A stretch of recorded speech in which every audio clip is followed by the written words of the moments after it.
Hare Krishna. So we had already studied about different methods of vector addition. उसमें क्या क्या पढ़ा था? एक पढ़ा था triangular law of vector addition, right? So दो ऐसा करके आपको वेक्टर्स बनाया जाता था. ऐसा एक वेक्टर बना दिया, ऐसा एक वेक्टर बना दिया. रिजल्टेंट कैसा होता था? ऐसा, है ना? यह ए, यह बी, यह सी. तो क्या लिखेंगे? A plus b equals to c. ऐसा करके लिख देंगे. बेसिकली क्या था? Triangular law of vector addition. उसके बाद we studied about parallelogram law of vector addition. ऐसा करके होता था दो वेक्टर्स. ध्यान दीजिएगा, ये एंगल थीटा होना चाहिए, वो दो वेक्टर के बीच का एंगल थीटा होना चाहिए, तभी कर सकते हैं, वरना कर पाना पॉसिबल नहीं है. Now what will be the resultant? Say for example C, मैंने आपको बोला कि suppose there is a vector C which is equals to a plus b. What will be the magnitude of C? क्या होगा? Under root a square plus b square plus 2ab cos theta, है ना? ये होगा simple. अच्छा, मान लो resultant ऐसा करके है. रिजल्टेंट ऐसा करके जाएगा, वो तो बताया था. रिजल्टेंट कैसे देखते हैं हम लोग? जो ज्यादा बड़ा वेक्टर होगा उसके ज्यादा पास में होगा रिजल्टेंट, ये बताया है ना? सपोज b बड़ा है तो ये जो एंगल होगा ना, फॉर एग्जांपल इसको बीटा बोल दो, इसको अल्फा बोल दो. अगर b बड़ा है मैग्नीट्यूड वाइज, इफ b का magnitude is greater than the magnitude of a, then alpha will be less than beta. क्योंकि जो रिजल्टेंट वेक्टर है ना, वो बड़े वाले वेक्टर के ज्यादा पास में रहता है ना? यार फोटो बना के दिखाया था. एक सपोज ऐसा वेक्टर है, दूसरा ऐसा वेक्टर है, तो रिजल्टेंट वेक्टर ऐसा होगा ना पैरेललोग्राम लॉ से. दिस प्लस दिस, इसको शिफ्ट कर देंगे ऊपर, इसको शिफ्ट कर देंगे ऊपर, तो दिस प्लस दिस क्या होगा? ये. तो ये एंगल जाहिर सा बात है छोटा होगा, राइट? तो जो बड़ा एंगल, जो बड़ा वेक्टर होगा, the resultant vector will be towards that vector. So alpha will be less than beta. ये बात किया था हमने. और एंगल कितना होगा? tan alpha. Before going to resolution method और before going to component method. So component method बोलते हैं. Before going to that method, I want to quickly discuss these two methods. Therefore, I am sharing this. tan alpha कैसे निकालते थे?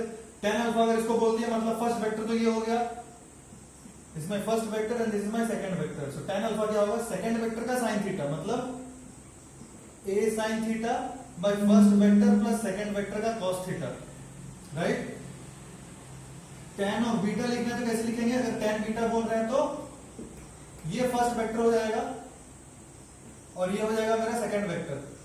तो second vector का sine theta मतलब b sine theta by a plus b cos theta. ऐसा करके हम angle भी निकालना सीखे थे using parallelogram law of vectors. इसमें और कुछ चीज बताई थी कि अगर दो वेक्टर है a और b, अगर दो वेक्टर्स है a एंड b, उसका मैक्स रिजल्टेंट कितना हो सकता है? मैक्स रिजल्टेंट हो सकता है a प्लस b.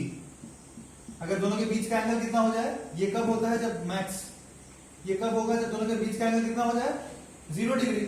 अरे a square plus b square, इसका मैक्सिमम वैल्यू कब होगा? जब थीटा कितना हो जाए? cos theta should be maximum. तो cos theta to be maximum, theta should be minimum. क्योंकि cos थीटा में थीटा बढ़ाने से cos थीटा घटता है. तो therefore the maximum value of cos theta possible logically is also 1. sin theta ले लो, cos थीटा ले लो, मैक्सिमम वैल्यू कितना होता है उसका? 1. सो cos थीटा की value should be 1. This means a square plus b square plus 2ab. It basically means a plus b का whole square. Basically means a plus b का whole square. So क्या निकलेगा? a plus b. So magnitude of a plus magnitude of b can be the maximum possible magnitude of resultant of a and b. And what can be the minimum? Minimum can be a minus b.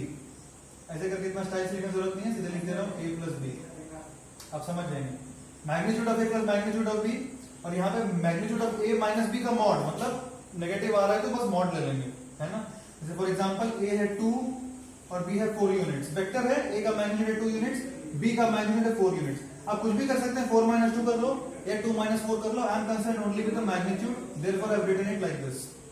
So max minimum का बात किए थे.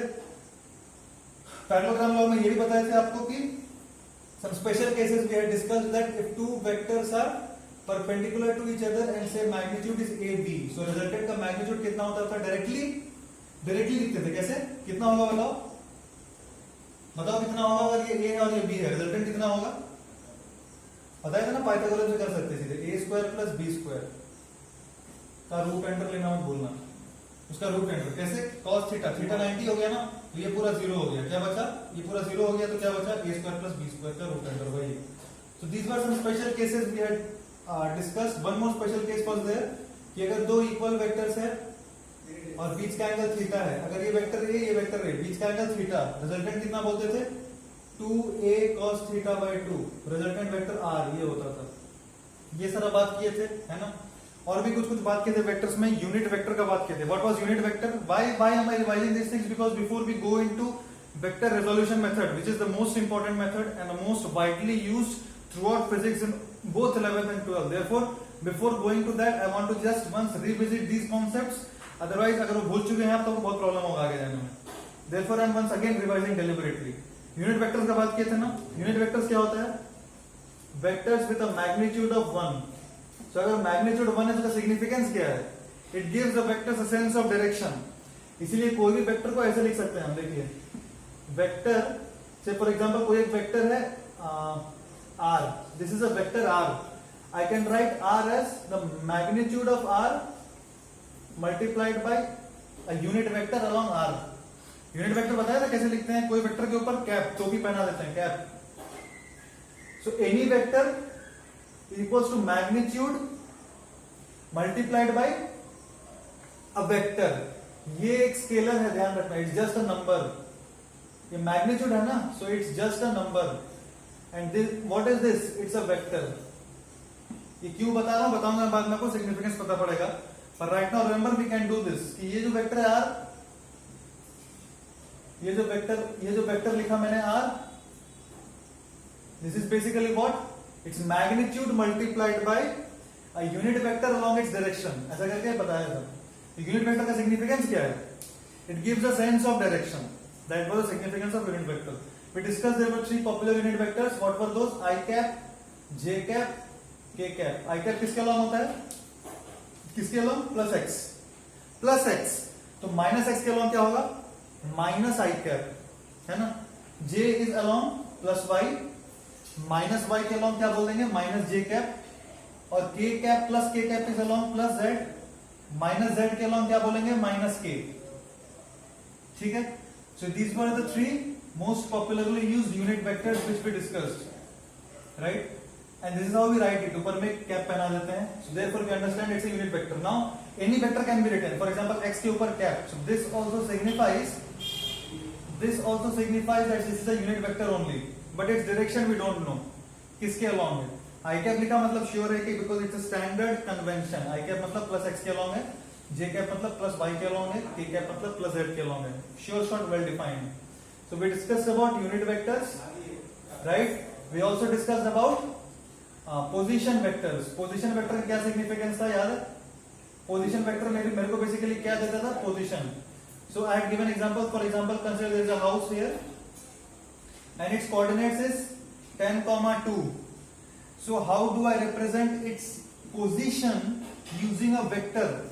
What will I do? From origin I will draw a vector. Say for example this is my r. How do I represent this r? I have told you. मेरे को क्या करना पड़ेगा? देखो कोऑर्डिनेट्स 10 है ना, 10 है तो पहले मेरे को 10 यूनिट्स आना पड़ेगा प्लस x के अलॉन्ग, क्योंकि x कोऑर्डिनेट 10 है। तो यहाँ पहुंचने के लिए दो ही रास्ता है, या तो आप x के अलॉन्ग चलो या y के अलॉन्ग चलो। These are the two ways you can move. So how you will go? Move 10 units along plus x. If you have moved 10 units along plus x, I will write 10 I cap. Plus x के along अगर आप चलते हैं तो 10 I cap. इसका क्या significance है? 10 units is the magnitude which I have moved along plus x, and I cap means along x. This is the significance. So if you have written 10 I cap, what does that mean? Magnitude of 10 units along plus x direction. Simple. इसीलिए unit vectors are so significant, and vector से हम easily समझ सकते हैं बातों को। Otherwise लिखना पड़ेगा 10 यूनिट टुवर्ड्स ईस्ट, बोलने में दिक्कत है। सीधे क्या लिख देंगे? 10 I cap means 10 units along plus x, and after arriving here 10 पे आके क्या किया फोर, उसके बाद क्या किया? 2 units along plus y, 2 units plus y मतलब 2 units along plus y means along j cap. So this is the position vector. तो अगर किसी घर का पोजीशन आपको दिया है 10 I cap plus 2 j cap, so you should understand 10 units along plus x and 2 units along plus y. This is how we can find, right? किसी का अगर पोजीशन वेक्टर आपको ऐसे करके दिया रहे -10 I cap plus 20 j cap, तब क्या बोलेंगे? पहले आपको कहां चलना पड़ेगा, माइनस एक्स के along 10 units, minus i cap है ना, इसका मतलब माइनस एक्स के अलोंग कितना चलना पड़ेगा, 10 यूनिट्स, और वहां पहुंच के फिर ऊपर जाना पड़ेगा 20 यूनिट्स अलोंग प्लस जे कैप। सो बेसिकली ऐसा करने से क्या मिल रहा है मेरे को, पोजीशन मिल जा रहा है उस पॉइंट का। This we discuss in position vector. We also discuss about displacement vector. Displacement vector यहां डिस्कस नहीं करेंगे क्योंकि उस पे कुछ न्यूमेरिकल्स किया था हमने, बट डिस्प्लेसमेंट वेक्टर था क्या बेसिकली वो बता दे रहा हूं, यहां बता दे रहा हूं। देखो ये सब पढ़ा था हमने ऑलरेडी पिछले क्लास में, क्या चीज, displacement vector. So what was that, say for example this is my initial position and this is my final position. ये सारे पोजीशन वेक्टर्स है। This is my initial position and this is my final position. What is displacement from initial to final, ऐसा करके this is my displacement vector. So how do I get displacement vector, final position vector minus initial position vector, है ना। और जब triangular law of addition कर रहे थे मैंने आपको बताया था कि आपको कोई भी वेक्टर दे दे पॉलीगन में, कोई भी वेक्टर दे दे, कैसे निकालेंगे, कैसे उसको दूसरे वेक्टर के टर्म्स में कैसे रिप्रेजेंट करेंगे ये बताया था। तो what will be my S, इसके टेल से स्टार्ट करेंगे और इसके हेड तक जाएंगे थ्रू द पॉलीगन। तो ऐसा क्या लिख सकते हैं, देखो आई के अपोजिट जा रहे हैं, माइनस आई क्या, सॉरी माइनस आई। अगर मेरे को एस को रिप्रेजेंट करना है in terms of other vectors which are there in the polygon, so I have to represent this as in terms of other vectors which are there in the polygon. How will I represent? इसके tell से start करेंगे, इसके head तक जाएंगे through the polygon. सो यहां से start किए, यहां से आए, तो इस आई के उल्टा चले ना, ऑपोजिट चले, तो लिखेंगे एस क्या होगा मेरा, माइनस आई और फिर एफ के अलोंग जा रहे हैं क्योंकि मेरे को हेड तक पहुंचना है, तो लिखेंगे प्लस एफ। ऐसे भी लिख सकते हैं, दोनों देखो बात बराबर ही है, एफ माइनस आई, ये भी एफ माइनस आई ही है। तो ये बेसिकली क्या था, डिस्प्लेसमेंट वेक्टर। कुछ और छोटा छोटा बात बताया था, vectors related something more we had said. For example A का वैल्यू लिखा मैंने 2i cap plus 3j cap, B को लिख दिया suppose 3i cap plus 3j cap. तो मैं लिख सकता हूं a प्लस बी, कैसे करेंगे, एग्जैक्टली जैसे अलजेब्रा का एडिशन करते हैं यहां पे करते हैं। आई कैप को जोड़ दो, कितना हो जाएगा, 5i cap plus 6j cap. ऐसा करके हम कर सकते हैं, ऐसा करके हम कर सकते हैं, ठीक है। देखो a कैप का मैग्नीट्यूड कितना होगा, a कैप का मैग्नीट्यूड कितना होगा, root under this square plus this square, पता है ना। कोई वेक्टर अगर आई कैप, जे कैप, के कैप के टर्म्स में दिया है and I need to find the magnitude of that, so how do I find, root under जो आई कैप वाला टर्म है उसका स्क्वायर प्लस जे कैप वाला जो टर्म है उसका स्क्वायर प्लस के कैप वाला जो टर्म है उसका स्क्वायर, ऐसा करके निकालते हैं। तो के कैप तो नहीं है तो क्या करेंगे, root under this square plus this square means 4 plus 9 that is 13। B cap का वैल्यू कैसे निकालेंगे, देखो this square plus this square, तो देख के लग रहा है 3√2 होना चाहिए, 3√2। अब a प्लस बी का मैग्नीट्यूड निकालो, ये एक वेक्टर है a plus b, a plus b एक वेक्टर है जो ये है, तो a प्लस बी का मैग्नीट्यूड क्या होगा, जिसका मैग्नीट्यूड होगा कितना आएगा, देखो रूट अंडर 25 प्लस 36, 61 होता है क्या, 25 प्लस 36 आएगा 61 होता है। अगर आप ध्यान से देखो a plus b is not equal to this, बराबर होना चाहिए ना, a plus b should be equal to this, होना चाहिए कि नहीं, नहीं होना चाहिए। अरे a प्लस बी थोड़ी ही होगा, a और b के बीच में कोई एंगल भी तो है, a वेक्टर ऐसे है b वेक्टर ऐसे है, तो a प्लस बी का मैग्नीट्यूड ये आया, a का मैग्नीट्यूड ये आया, b का मैग्नीट्यूड ये आया, बीच का एंगल थीटा भी तो होगा। तो I can not say a plus b का magnitude should be equal to a का मैग्नीट्यूड प्लस b का मैग्नीट्यूड। मान लो a प्लस बी c है, ऐसा बोलते हैं, चलो c equals to a plus b, तो बोल सकते हैं ना c का मैग्नीट्यूड इक्वल्स टू दिस। मैंने बोला c equals to a plus b बोल लो आप, मतलब c का magnitude equals to a plus b का magnitude which is this. c का मैग्नीट्यूड कितना 61, अब मैं बोल रहा हूं c equals to a plus b है, पर a प्लस b जो c है तो c का मैग्नीट्यूड कितना होगा, a square plus b square plus 2ab cos theta होगा ना। तो ये a प्लस b के बराबर थोड़ी है, a प्लस b के बराबर नहीं है, जो लॉजिकली हम देख भी रहे हैं कि a plus b is not equal to a plus b का मैग्नीट्यूड, वो तो हम पैरेललोग्राम लॉ ऑफ वेक्टर से निकालते हैं, right. So this was some brief idea of whatever we have discussed till now. So आप मैग्नीट्यूड निकालना सीख लिया ना कि अगर आई कैप जे कैप दिया मैग्नीट्यूड कैसे निकालेंगे, एडिशन भी कर सकते हैं, सब्सट्रैक्शन भी कर सकते हैं। Say for example a minus b निकालो तो क्या करते हैं आप, a माइनस बी मतलब माइनस आई कैप प्लस 0, बस a माइनस बी करते तो माइनस आई कैप प्लस 0, खाली बचा माइनस आई कैप और कुछ नहीं बचा। क्लियर है ना, माइनस भी ऐसे करके कर सकते हैं आप, सिर्फ माइनस करने बोलता अगर आपको तो ऐसे करके हम कर सकते हैं। ठीक है, तो बेसिकली क्विक रिवीजन था फटाक से। और एक चीज देखो, इसमें मैं ये भी बताया था, we have discuss this but we are properly revising it one second, because अभी आगे जा रहे हैं तो हमको इस चीज का रिक्वायरमेंट आएगा। सपोज एक वेक्टर है 2i cap plus 4j cap, ये एक वेक्टर है 2i cap plus 4j cap. Now listen to this very carefully. 2i cap का क्या मतलब है कि वो इसके अलॉन्ग कितना यूनिट चला होगा, x के अलॉन्ग कितना यूनिट चला होगा 2। 4j कैप का मतलब j कैप के अलॉन्ग कितना चला होगा 4। सो कभी कभी क्वेश्चन पूछता है what is the angle made by this vector with x axis, what is the angle made by this vector with x axis. तो बता सकते हैं कि नहीं ये ट्रायंगल देख के, ये तो राइट एंगल ट्रायंगल है, देख के बताओ कितना होगा, ट्राई करो, स्क्रीन पॉज करके ट्राई करो। तो what is the angle made by this vector with plus x मतलब थीटा, कैसे निकालेंगे, देखो हम लिख सकते हैं ना tan theta equals to what, perpendicular by base, perpendicular by, पूरा लिख दो भाई, परपेंडिकुलर बाय बेस 2। तो थीटा क्या आ गया, ऐसे करके लिखते हैं tan इनवर्स 2। आपको नहीं पता, देखो tan थीटा इक्वल्स टू 2, तो थीटा को लिखते हैं tan, इसको इनवर्स, ये tan का पावर -1, ऐसे करके लिखते हैं इसको, ऐसे करके इसको लिखते हैं tan का पावर -1। आप पढ़ेंगे इनवर्स ट्रिग्नोमेट्रिक फंक्शंस मैथ्स में आगे जाके, पर ऐसे करके बस लिख देते हैं। ऑप्शन में ऐसे दिया जाएगा tan inverse 2, tan inverse 3, tan inverse 4, tan inverse 5, ऐसे करके ऑप्शन में दिया जाएगा। tan इनवर्स 2 का एक वेल डिफाइंड वैल्यू नहीं होता, ठीक है, ऐसे करके आप लिख के छोड़ सकते हैं। पर हाँ, अगर यहाँ पे सपोज मैं एक आपको प्रॉपर रेशियो देता हूँ, चलो सपोज ऐसे करके रहता है √3, यहाँ पे सिर्फ i cap plus √3j cap, proper value लेते हैं, चलो आपको क्लैरिटी आएगा। i प्लस √3j कैप लिख सकते हैं ना इसको, मान लो कोई वेक्टर ऐसे करके दिया है और फिर आपको बोला find the value, find the angle which the vector makes with the positive direction of x axis.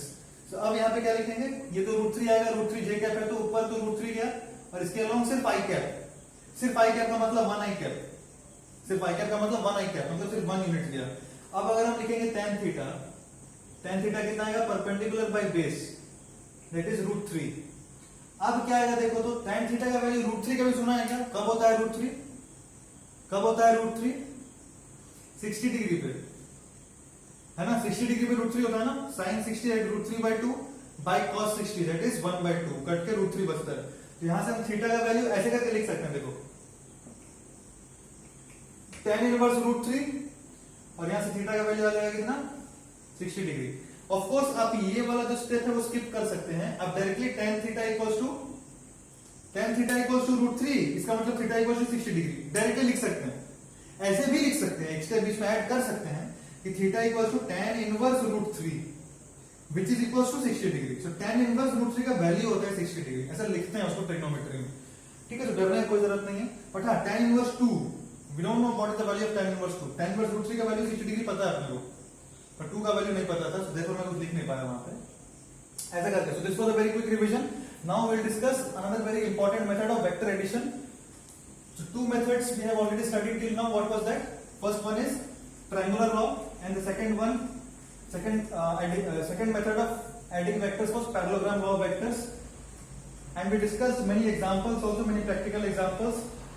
गाड़ी जा रहा है, वो राइट टर्न मारा, find the acceleration, and all those things we had discussed. Today we'll take some more practical examples also. आपको दिखाने के लिए कि वेक्टर्स कहाँ यूज आता है, और आज तो आपको क्लैरिटी आ जाएगा कि वेक्टर्स में अपना काम ही नहीं चलेगा आगे। खैर, let us go into new method. This is known as resolution of vectors, this is also known as component method of adding vectors. This is very easy, I tell you. See, we directly start with examples. Resolution of vectors, component method. Examples क्यों start कर रहा हूँ, क्योंकि sir पढ़ा चुका हूँ already. अब उसका बस एप्लीकेशन आएगा इधर। सो देखो, consider this is my Cartesian plane and I have drawn a vector like this.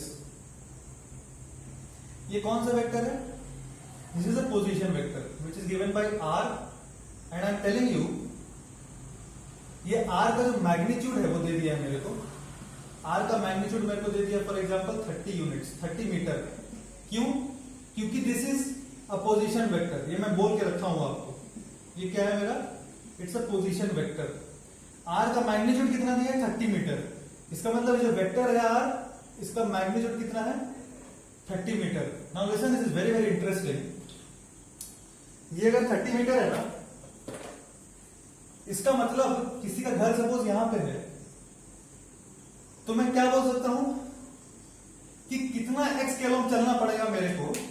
ये एंगल सपोज दिया हुआ है आपको 37 डिग्री, तो एंगल आपको दिया हुआ है 37 डिग्री। सब सिंपल सा क्वेश्चन है, मेरे को एक्स किलोमीटर कितना चलना पड़ेगा कि मैं इसके ये घर तक पहुंच सकूं, ये पॉइंट तक पहुंच सकूं। क्वेश्चन क्लियर है? My question is how much am I suppose to walk on this path so that I directly come under this. कितना चलना पड़ेगा मेरे को प्लस एक्स के अलोंग, जिसके बाद मेरे को टर्न मारना है सो दैट मैं वहां जाऊं। क्वेश्चन रिपीट कर रहा हूं, कितना चलना पड़ेगा मेरे को प्लस एक्स के अलोंग कि लेफ्ट टर्न मारूं मैं यहां पे आके तो सीधा उसके ऊपर पहुंच, मतलब ठीक इसके नीचे रहूं और वहां पे पहुंच जाऊं। कितना चला वो प्लस एक्स के अलोंग, अगर यहां इतना दूर चला है वो, बेसिकली इतना चला ना, ये मान लो ओ और ये मान लो पी, बेसिकली ओपी चला। अगर एक आदमी यहां से यहां तक चला 30 मीटर, तो एक्स के अलोंग कितना चला ओपी, और वाई के अलोंग कितना चला पी क्यू। समझ रहे हैं? अब मेरे को बताइए कि आप ओपी का वैल्यू बता सकते हैं देख के कितना होगा? ओपी का वैल्यू फटाक से बताओ कितना होगा, नहीं बताएगा तो मार खाएगा तुम लोग। इस समय ट्रिग्नोमेट्री ठीक से नहीं पढ़ा तुम लोग। ओपी का वैल्यू कितना होगा देख के बोलो। 30 cos 37। ऑलरेडी इसलिए मैं बोला था बहुत इंपॉर्टेंट है वो सारा सेक्शन समझना, है ना। ये हाइपोटेन्यूज या 30 मीटर हमको बेस है ये। अगर इसको 37 डिग्री बोल दिया मतलब ये क्या हो गया बेस। तो बेस क्या होता है इसका cos 37 है ना, बैठाया मैंने नीचे। तो 30 cos 37 मतलब 4/5 कितना आ गया 24 मीटर। उसी तरह y के अलोंग कितना चला कैसे बताएंगे हम? y के अलोंग कितना चला होगा बोलो? 30 sin 37। 30 sin 37 का मतलब 3/5, मतलब ये चला भाई साहब 18 मीटर। तो अगर मेरे को पोजीशन वेक्टर लिखना हो वेक्टर के टर्म्स में, आर पोजीशन वेक्टर लिखना हो वेक्टर के टर्म्स में, तो लिखो, ट्राई करो तो कैसे लिखेंगे बोलो, क्या होगा आंसर? कितना चला एक्स के अलोंग 24 मीटर, तो क्या लिखेंगे हम 24 आई कैप प्लस जे के अलोंग कितना चला 18 मीटर, तो क्या लिख देंगे 18 J cap. I hope it's clear, very very important, simple example लिया मैं। हाँ क्लियर है ना? एक और एग्जांपल याद आप मुझसे करो तो सेकंड। फॉर एग्जांपल सपोज एक आदमी ऐसे करके चला, ये चला है वो 50 मीटर और ये वाला एंगल दिया है 30 डिग्री। तो ये वेक्टर आर को आप लिखो, ये वेक्टर आर, ये पोजीशन वेक्टर क्या होगा आप लिखो। इसको कैसे लिखेंगे, इस पोजीशन वेक्टर को कैसे लिखेंगे वेक्टर के टर्म्स में बताना है आपको। ट्राई करो खुद से, स्क्रीन पॉज करके और फिर देखना स्क्रीन पर। ध्यान से देखो, इसको रिजॉल्व कर सकते हैं हम ऐसे और ऐसे, राइट। तो ध्यान से देखो इसका वैल्यू कितना होगा, मैं नाम दे देता हूं, एक काम करो P, Q एंड R। चलो बात करते हैं पहले हम सपोज QR का। QR का अगर हम बात करेंगे तो दिख रहा है मेरे को QR क्या है perpendicular for 30 degree, QR is perpendicular, so क्या बोलेंगे 50 sin 30। 50 sin 30 मतलब ये कितना आ गया मेरा 25 मीटर्स। और ये कितना आएगा PQ। PQ कितना आएगा, PQ का लेंथ और OR का लेंथ सेम है। PQ का लेंथ और OR का लेंथ सेम है, तो OR पे फोकस करो। OR कितना होगा 50 cos 30। 50 cos 30 का मतलब √3/2, 25 √3 मीटर। सिंपल। तो वेक्टर कैसे लिखेंगे, आर, आर क्या होगा, मेरे को क्या करना पड़ा, पहले तो माइनस इस तरफ चलना पड़ा। ओपी, ओपी का वैल्यू कितना है देखो, ओपी का वैल्यू कहां निकाले थे हम लोग 50 sin 30। ये क्यूआर, हाँ क्यूआर और ओपी एक ही है, QR is equals to OP. So क्या लिखेंगे -25 आई कैप और इस ऊपर कितना है 25 √3 J cap. This is significance of being able to resolve. इसको बोलते हैं कंपोनेंट लेना। 30 का एक्स कंपोनेंट हमने लिया 30 cos 37 डिग्री और इसका वाई कंपोनेंट लिया 30 sin 37 डिग्री। ये ट्रिग्नोमेट्री में प्रैक्टिस किया था, अभी फिर से कर लेते हैं क्योंकि हमको भरोसा है तुम लोग भूल चुके हैं। फटाक से मैं 4-5 क्वेश्चन लिखूंगा, आपको रिजॉल्व करना है। इसका मैग्नीट्यूड है सपोज 50 और ये है 30 डिग्री। आपको बताना है कि x आपको पूरा वेक्टर के फॉर्म में लिख देना है। x आपको पता है ना कैसे निकालना है, ये वाला 50 cos 30 हो जाएगा और ये 50 sin 30 हो जाएगा। तो 50 cos 30 है तो उतना i कैप और ये 50 sin 30 है तो उतना j कैप। इस स्टाइल में लिखना है आपको। मैं करके दिखा देता हूं, देखो सपोज फॉर एग्जांपल ये सिंपल सा। सो ये जो वेक्टर है r, ये मैंने कहा एक वेक्टर है r जिसका मैग्नीट्यूड दिया है 50, सिर्फ इतना दिया है आपको। सो r वेक्टर कैसे लिखेंगे, 50 cos 30 i cap, 50 cos 30 i cap plus 50 sin 30 j cap, ऐसे करके डायरेक्ट लिख देना है आपको। ठीक है, सो ये एग्जांपल है। और हाँ, हर जगह प्लस प्लस मत लिखना। अगर ये इस तरफ होता, ये 50 अगर ऐसे होता तो माइनस आई कैप लिखते प्लस जे कैप, इधर होता तो minus i cap minus J cap. तो उस चीज का ध्यान रखना है आपको। ठीक है, तो फटाक से करिए। 3-4 क्वेश्चन दे रहा हूं मैं। ये मान लो इसका magnitude 100, 45 degree. You have to write r। एक ही फिगर में दे देता हूं। इसको आप मान लो r1, या r1 वेक्टर है, ये 60 डिग्री पे दिया हुआ है। r2 वेक्टर और इसका मैग्नीट्यूड आप ले लें 50 यूनिट्स। एक ऐसे एक वेक्टर ले लो r3 और इसका मैग्नीट्यूड कितना ले लो 60 एंड टेक दिस एंगल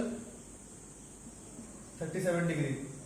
तो r1 r2 r3 को वेक्टर के टर्म्स में आपको लिखना है। फटाक से करिए स्क्रीन पॉज करके एंड फिर देखिए। तो देखिए r1 का अगर हम बात करें, r1 फट से देखो, फटाक से खत्म करेंगे। अगर हम r1 का बात करें तो x के लॉन्ग कितना चलेगा 100, जिसका मैग्नीट्यूड है cos 45 प्लस x के लॉन्ग कितना चलेगा 100 cos 45 i कैप। तो क्या बोलेंगे 100 cos 45 i कैप और माइनस y के लॉन्ग है कितना 100 sin 45। देखो ये ट्रायंगल, अरे y के लॉन्ग उतना इतना ही जाएगा ना, ये और ये तो सेम ही होगा। तो y के लॉन्ग कितना नीचे आएगा, यहां से जब यहां पे आया तो y के लॉन्ग कितना नीचे आएगा, ये वाला लेंथ। और ये लेंथ कितना होगा 100 sin 45। ये 100 cos 45 और ये 100 sin 45, ये 100 है, 100 sin 45। तो क्या लिखेंगे माइनस, क्योंकि नीचे आया है, ध्यान रखना। So minus 100 sin 45 j cap. खत्म। अब जो भी आएगा सॉल्व करते रहेंगे। r1 ऐसे करके वेक्टर लिख पाए हम। वेक्टर के लिख पाए क्योंकि हमको रेजोल्यूशन करना, कंपोनेंट लेना आता है, प्लस x और y के along. I hope you know this. We had already done lot of examples in this. ये नया नहीं है वेक्टर रिजॉल्विंग। ट्रायंगल्स में जब सीखा था ना कि हाइपोटेन्यूज दिया है, परपेंडिकुलर बेस कैसे निकालना है, उसी का एग्जांपल्स है ये। ध्यान से देखो फटाक से। r2 क्या होगा बोलो, r2 50 तो प्लस x के लॉन्ग, वो बेसिकली ऐसे करके चला। सो 50 cos 60 i कैप। cos 60 कितना होता है, कितना i कैप। और जे कैप के लॉन्ग में प्लस चला गया, हाँ कितना चला, यहां से यहां गया तो ऊपर कितना गया वो 50 sin 60। ये वाला पोर्शन क्या होगा 50 sin 60 है ना, परपेंडिकुलर है ना। परपेंडिकुलर क्या होता है हाइपोटेन्यूज का sin 60। sin 60 का मतलब √3/2, तो 50 √3/2 जे कैप है ना। r3 का बात करेंगे फटाक से। r3 क्या होगा देखो 60 cos 37 माइनस आई कैप, क्योंकि पीछे की तरफ है। सो माइनस 60 cos 37 का मतलब 4/5 आई कैप। ध्यान देना। अच्छा जे कैप भी नीचे की तरफ, अगर ये इधर मूव किया मतलब माइनस एक्स के अलोंग चलो और माइनस वाई के भी अलोंग चलो। तो माइनस एक्स का तो लिख दिया 60 cos 37 और इधर 60 sin 37। Minus 60 sin 37 is 3/5 J cap. ठीक है, आई होप आप लिख पाए। देखो बहुत सिंपल है, आपको टेंशन नहीं लेना है। अगर आप एक कंपोनेंट निकालते हो 60 cos 37 तो दूसरा ऑटोमेटिक है 60 sin 37 ही आएगा। आपको टेंशन लेने की जरूरत ही नहीं है। आपको टेंशन लेने की जरूरत, मैं फिर से एक बार रिवाइज कर रहा हूं देखो फटाक से। सपोज मेरे को r1 वेक्टर लिखना था, मैं क्या बोलूंगा, ये वाला क्या हो जाएगा 100 cos 45। अरे ये 100 है ना, ये 100 cos 45 बैठाया ना मैंने ऐसा करके इस पे 100 cos 45। तो ये ऑटोमेटिक 100 sin 45 हो जाएगा। 100 cos 45 100 sin 45। बस प्लस और माइनस का ध्यान रखना, नीचे गया तो माइनस लिखा है। उस तरह से ये r2 था 50 cos 60 हो जाएगा। ये वाला 60 है ना, 60 पे बैठा दे रहा हूं, एंगल में बैठा रहा हूं मैं, मतलब cos हो जाएगा। तो तो 50 cos 60, तो ये क्या हो जाएगा 50 sin 60, sin 60 का वैल्यू √3/2। एक cos थीटा होगा, दूसरा ऑटोमेटिक sin थीटा हो जाएगा, उसका टेंशन नहीं लेना आपको, टेंशन साइन का लेना है, साइन का ध्यान रखना है आपको। यहाँ पे देखिए this was R3, so if I say this one is R3, so what is this R3 cos 37, R3 cos 37, क्योंकि 37 में बैठा रहा हूं मैं अपना marker 37 like this, so R3 cos 37, 60 cos 37 is 4/5 right, yeah, so ये ऑटोमेटिक 60 sin 37, टेंशन नहीं, 60 sin minus, दोनों माइनस होगा क्योंकि माइनस x के लॉन्ग जा रहा है, माइनस y के लॉन्ग जा रहा है। So this is how you are supposed to resolve vectors, right? Why is this useful? We have already studied parallelogram law of vectors, and why is this useful? इतना different addition का techniques क्यों सीख रहे हैं? देखो अगर triangular law of addition नहीं है तो हम पैरेललोग्राम वाला कर ही नहीं पाते। पैरेललोग्राम का करने के लिए हमको ट्रायंगुलर का पता होना चाहिए था, तभी तो हम उसको लिखे थे ना ऐसा करके, इसकी सम होता है, याद है आपको पैरेललोग्राम का, अगर आपको प्रूफ याद हो। जब पैरेललोग्राम लॉ ऑफ एडिशन को प्रूफ किए थे तो वहां पे ट्रायंगुलर लॉ ऑफ एडिशन का हेल्प लिए थे, क्योंकि दिस प्लस दिस हम कैसे डायरेक्टली ऐसे नहीं लिख दिए थे, वो हम बोले थे कि दिस प्लस दिस मतलब इसको शिफ्ट करके ऊपर ले गए थे, और फिर दिस प्लस दिस को हम ऐसे सी लिखे थे। तो without triangular we could not have had parallelogram law of vectors, and parallelogram law of vectors have certain shortcomings. What are those shortcomings? See I tell you. Say for example, मैं फिर से example समझाता हूं आपको। Suppose मैंने आपको दो vectors को ऐड करने के लिए दिया, सपोज ऐसा करके दो वेक्टर्स है, ये आपका एंगल कोई सुंदर एंगल हो 37 डिग्री, और ये एंगल भी 37 डिग्री, 37 ठीक है, इसको ले लो आप 30 डिग्री, 30 डिग्री ले लो, इसका मैग्नीट्यूड ले लो फटाक से 10 और इसका मैग्नीट्यूड ले लो 20। अब मैं बोला ऐड करो बेटा पैरेललोग्राम लॉ ऑफ वेक्टर से। हम ये वाला add parallelogram law of vector से नहीं कर सकते। क्यों नहीं कर सकते? क्योंकि ये जो थीटा है 67 डिग्री है, आप ऐड करेंगे तो क्या लिखेंगे? Root under a square it is 10 square plus 20 square plus 2ab cos theta, cos 67 degree. अपने को पता नहीं cos 67 का वैल्यू क्या है, प्रॉब्लम ये है। Therefore parallelogram law of vectors कहीं कहीं पे काम नहीं करेगा जहां पे ऐसा एंगल्स दिया है, पर यहाँ वेक्टर रेजोल्यूशन से हम ऐड कर सकते हैं। कैसे? ये जो वेक्टर है इसको वेक्टर फॉर्म में लिख सकते हैं कि नहीं? आई कैप जे कैप के फॉर्म में लिख सकते हैं कि नहीं? सिर्फ पहले समझते हैं फिर करेंगे। क्या इस वेक्टर ए को मैं आई कैप जे कैप के फॉर्म में लिख सकता हूँ? हाँ, ऐसे करके रिजॉल्व किया होगा कितना सारा। बी को लिख सकता हूँ आई कैप जे कैप के टर्म्स में? हाँ। अगर दो चीज दिया है, A something I cap something J cap और B something I cap something J cap, क्या दोनों को मैं जोड़ सकता हूँ? हाँ, पहले भी सीखा था। तो बस वही करना है अपने को, सिंपल। इसलिए आप जोड़ सकते हैं using component method, but using parallelogram law of vector it is not possible. तो फटाक से ट्राई करते हैं resultant. You have to find a vector c which is equals to a plus b. You have to find a vector c which is equals to a plus b. तो फटाक से निकालते हैं। देखो पहले बोलो a है क्या? 10 cos 37 i cap, cos 37 is 4/5। मैं क्या करता हूं, मैं शॉर्ट में लिखता हूं, अब समझना, मैं शॉर्ट में लिख रहा हूं क्योंकि पूरा लिखूंगा बॉडी भर जाएगा। 10 cos 37 मतलब 8 i cap प्लस 10 sin 37 मतलब 6 j cap। Yes. What is value of b? 20 cos 30 degree I cap. 20 cos 30 means 10 root 3 I cap. And how much j cap? Minus, क्योंकि यहाँ पे अगर आए हैं मतलब नीचे आए हैं तो माइनस कितना? 20 sin 30 डिग्री, 20 cos 30 डिग्री और ये 20 sin 30 डिग्री मतलब minus 10 j cap. What will be the value of c? It is a plus b. So a plus b मतलब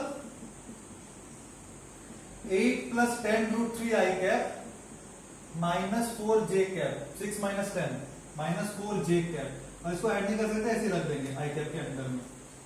This is how I can simply add, है ना? अगर मेरे को subtract करने देता, सपोज एक दूसरा वेक्टर है d जो आपको निकालना था, suppose a minus b, a minus b निकाल सकते हैं आराम से। क्या हो जाएगा बोलो? a minus b कर सकते हैं ना, सिंपल है। 8 minus 10 root 3 I cap और प्लस 16 जे कैप, फट से माइनस कर दिए, फट से प्लस कर दी। सो पैरेललोग्राम लॉ ऑफ वेक्टर से मेरे को दो वेक्टर ऐड करना। अभी सपोज 5 वेक्टर है, 5 vectors. This is one advantage of resolution of vectors, component taking components का एक एडवांटेज है कि बीच का एंगल लगा ना तो हमको हेल्प होगा। अब ऑफ कोर्स इसमें भी उल्टा ही एंगल हेल्प नहीं कर सकते, इसमें भी उल्टा सीधा एंगल दे सकता है, बोलेगा सर ये 15 डिग्री ये 15 डिग्री, तो कैसे ऐड करेंगे? मतलब उल्टा सीधा एंगल दे सकता है। सपोज यहाँ पे आपको दे दे 23 डिग्री, इधर कुछ और 33 डिग्री, तो थोड़ी ऐड कर पाएंगे। वैसा उल्टा सीधा एंगल क्वेश्चन में देगा भी नहीं आपको, ऐसा एंगल देगा जो आप निकाल सकते हैं, है ना। सो ये एक चीज है, this is one advantage which you can have. Another advantage is you can add multiple vectors simultaneously. Parallelogram law of vector में सपोज 5 वेक्टर दिया आपको, कितना वेक्टर? टोटल 5 वेक्टर, और बोला अब पैरेललोग्राम लॉ ऑफ वेक्टर से ऐड करो 5 vector. So अब क्या करेंगे? एक वेक्टर प्लस दूसरा वेक्टर, एक वेक्टर निकला, वो दोनों का रिजल्टेंट, इसका resultant should be added with another vector, उसका resultant will be added with another vector. So अगर 5 वेक्टर है तो मेरे को कितना बार करना पड़ेगा एडिशन? इस दो के लिए एक, फिर एक, फिर एक, फिर एक, मतलब 5 वेक्टर के लिए 4 बार मेरे को एडिशन करना पड़ेगा पैरेललोग्राम लॉ का, और प्राण निकल जाएगा ऐड करने में, इसमें तो कोई डाउट ही नहीं है। पर अगर मेरे को अगर मैं सारे वेक्टर्स को फटाफट आई कैप जे कैप के टर्म्स में लिख दिया तो फटाक से रिजल्टेंट लिख दूंगा, आई कैप को सब समेशन करके, जे कैप को सब समेशन करके, के कैप का सारा समेशन करके। अनदर एडवांटेज है इसका कंपोनेंट मेथड का। अब आप बोल सकते हैं सर पहले पढ़ा देते, इतना टाइम पास क्यों कर दिया? तो पहले बैकग्राउंड क्रिएट करने तभी तो आपको ये समझ में आता, वो बैकग्राउंड क्रिएट नहीं करते तो समझ में नहीं आता, तो इसीलिए ऐसा नहीं पहले पढ़ा सकते थे, पर पहले पढ़ा वो भी इंपॉर्टेंट है, दोस थिंग्स आल्सो इंपॉर्टेंट है। तो देखिए अभी सपोज मैंने मल्टीपल वेक्टर दिया, अब खुद से आपको ऐड करना है, या तो 2 वेक्टर दिया ना, अभी मल्टीपल, सपोज फॉर एग्जांपल ये एक वेक्टर है, इसका मैग्नीट्यूड ले लो 10 है ना, और ये एंगल दिया है 30 डिग्री, ठीक है। ये दूसरा है, इसका मैग्नीट्यूड है 20, और ये वाला एंगल आप ले लो 30 डिग्री। ये एक तीसरा वेक्टर है, इसका मैग्नीट्यूड है 20 and this is 37 degree. Try करो, you pause the screen and try to find the resultant of these 3 vectors. Of course, you can easily see that parallelogram से तो अपना हालत खराब हो जाएगा निकालने में। So हम क्या कौन सा मेथड यूज करेंगे? Component method to find the resultant of those 3 vectors. फटाक से निकालिए, एक बार स्क्रीन पॉज करके and then you look what I am doing. एक बार फटाक से स्क्रीन पॉज करके ट्राई करो उसको और फिर देखो, ठीक है। अब देखो फटाक से हम रिजॉल्व करेंगे, है ना, इसी में रिजॉल्व कर दें क्या? फिगर में ही रिजॉल्व कर देते हैं। वो था 10, इसका मतलब हमेशा आपको ध्यान देना, ये 10 है तो ये 10 cos 30 जे कैप हो जाएगा। तो फॉर एग्जांपल मैं नाम ले देता हूं, इसको ए, इसको बी और इसको सी, ठीक है। जैसे स्टाइल में फायदा नहीं, अपना को ए आराम से लिख लेते हैं, क्या होगा ए का वैल्यू लिख लेते हैं, वैल्यू वाइज लिखते हैं और फिर ऐड कर देंगे, ठीक है। वहां से फिगर देख के हम वैल्यू वाइज लिख लेते हैं। ए क्या होगा बोलो? 10 sin 30 आई कैप, मतलब 5 आई कैप प्लस 10 cos 30 जे कैप, 5√3 जे कैप, है ना, प्लस 5√3 जे कैप। फटाक से देखो बी बी बी क्या होगा हमारा?